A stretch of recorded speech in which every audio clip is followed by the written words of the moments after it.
Hello, my name is McKenna and I'm the Director of Quality Promotion and Institutional Research at DCU.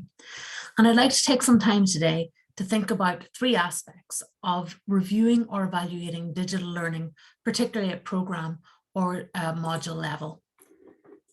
In particular, my reflections on this are, I suppose, an attempt to be provocative or reflective on an experience that we had at DCU in relation to an institutional-wide digital review, but in particular reflections beyond the concept of an externally led peer review exercise for review of digital evaluation.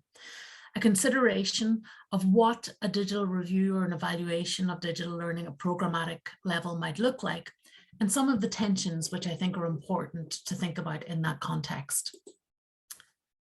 In 2020, DC undertook an institutional level digital learning review with a model of self-assessment and external peer review, which is traditional in Irish higher education in relation to reviews. But in particular, it started a train of thought for me about the value of self-assessment, particularly in this context. Self-assessment in this instance was a real opportunity to provoke reflection and promote discussion about digital learning at DCU. The process itself was a real opportunity for the organisation to build trust among colleagues to talk about their own practice in relation to digital learning, and for us to unearth really good and innovative practice which was happening in faculties and schools, which we had otherwise or otherwise wouldn't have known about. The review itself allowed us to not only reflect on our current practice and current status, but also position the university for the future.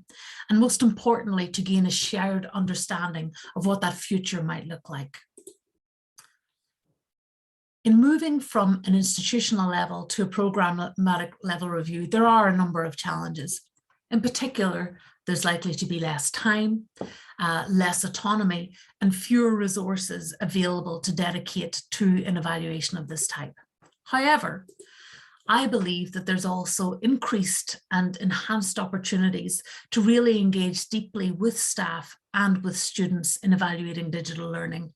And perhaps most importantly, reviewing digital learning in a programmatic context allows the context to be specific to the academic discipline and the practice within individual schools and within individual programs. In the months that followed the digital learning review at DCU, I undertook a small piece of research to really rethink about reviewing digital learning, and in particular how that process could be more internally led and really leverage the benefits of self-assessment as I saw them. In doing that research, I talked to a number of practitioners and academics and specialists in relation to digital learning, and used a particular framework to design or to think about evaluation about digital learning in a more internally led way. And I used an approach called the rough data approach.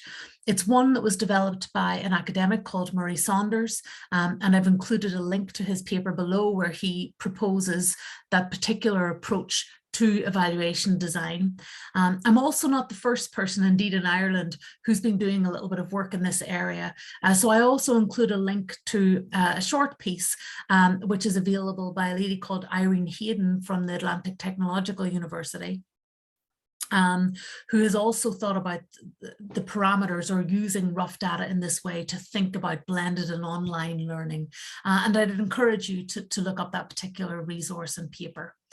The rough data approach uses 7 elements of evaluation design to think about how an evaluation or review might look like, who it is for, what the data that you'll use to evaluate and the timing of it, and indeed who will carry out an evaluation. And I've produced a short table here, a very high summary of some of the outputs of my research. And I want to focus on, I suppose, just 3 elements. In particular, what the focus of an evaluation of digital learning at programmatic level might be. And from those I talked to, an evaluation of this type should be really about exploring practice, examining the impact of digital learning for students in particular, and identifying and understanding operational silos which may exist, which either limit or restrict the potential or the value of digital learning in practice. I also want to draw on the timing of an evaluation here. It was clear from those that I spoke to that a big bang review of the nature that we did for digital learning at DCU at institutional level isn't necessarily so appropriate for an internally led or maybe bottom-up approach to review. And instead, a more formative feed-forward process was considered to be more beneficial, particularly for educators and for students at programme level. And the last element that I want to deal with in terms of this table is the agency or the people conducting reviews. It was felt that groups of primary stakeholders were most appropriate to lead this type of review, but it was really important that varied voices were included in any evaluation to capture differing perspectives and experiences. And this short presentation ends with some of the key considerations, or what I call tensions, in reflecting on the quality of digital learning in programs. I think it's really important as part of any evaluation that we look at the impact of digital learning from practice that has been developed by design and purposefully developed by design within our schools and faculties and programs versus practice that has been developed by necessity. And in that way, I really mean COVID necessity for online and digital learning. And I think it's important for us to distinguish between both and understand the natural tension between both. I think it's really important for us to reflect on what the drivers for digital learning are. Are these about a technology and how we use a technology, or is our evaluation to digital learning really looking at pedagogic drivers for the development of digital learning to support the teaching and learning experience for students? I think there's a natural tension also between practitioner autonomy versus this notion of institutional alignment or institutional consistency in relation to digital learning. And that's a debate that we could have for many hours. And the last thing for today in this short presentation is that I think it's really important when we review or evaluate digital learning, we include the voices of both digital enthusiasts, of which there are many, but also those who are maybe not as enthusiastic or would not consider themselves early adopters necessarily of technology. Those are very quick thoughts in a short presentation, but I hope you find them useful.